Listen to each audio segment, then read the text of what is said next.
দেখো বন্ধুরা, আজ আমি তোমাদের জন্য নিয়ে এসেছি হেয়ার কিভাবে কম্বিং করতে হয়। লং হেয়ার তো লং হেয়ার সবসময় নিচ থেকে কম্বিং করতে হয় সব সময়।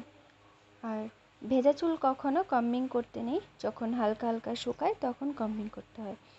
অনেকেই আমার কাছে জানতে চেয়েছো যে আমি কি অয়েল ইউজ করি। তো আমি ইন্দুলেখা অয়েল ইউজ করি। তো ওটা আমার খুব ভালো হয়, মানে হেয়ার ফল হয় না। আর ইন্দুলেখা অয়েলটা ভীষণ ভালো, তোমরা এটি ইউজ করতে পারো। ইন্দুলেখা হেয়ার অয়েলটা ভীষণ ভালো, তো তোমরা ওটাকে ইউজ করে দেখতে পারো যে তোমার যাদের হেয়ার ফল হয় তো অনেকেরই হেয়ার ফল কমে যাবে। তো অয়েল আমরা কিভাবে নেব, অয়েল নেওয়ার বিশেষ খুব একটা কিন্তু নিয়ম নেই, কিন্তু যখন আমরা অয়েলটা নেব হেয়ারে তখন কিন্তু আমাদের ওয়াশ করে নিতে হবে, যেহেতু আমাদের হেয়ারে অনেক সময় ধুলো বালি এসব জমে থাকে। তো ওটার ওপরে যদি আমরা তেলটা নিই তাহলে আমাদের ক্যালভে কী পৌঁছাবে বলো তো?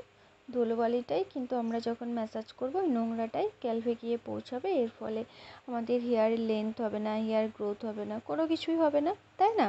তো আমাদের অয়েল ঠিকঠাকভাবে ইউজ করতে হবে, সবসময় হেয়ার ওয়াশ করে তারপর অয়েলটাকে নিতে হবে। তো তারপর একদিন থাকলে কোনো ক্ষতি নেই।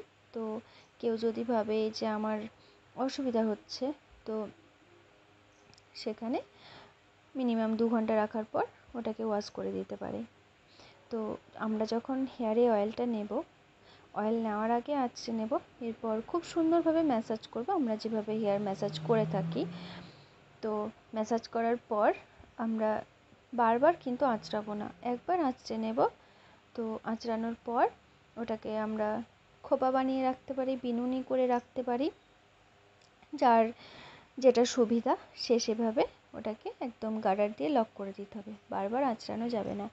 আর যারা এখনও সাবস্ক্রাইব করোনি এই ধরনের ভিডিও পেতে আমার চ্যানেলটি ঝটপট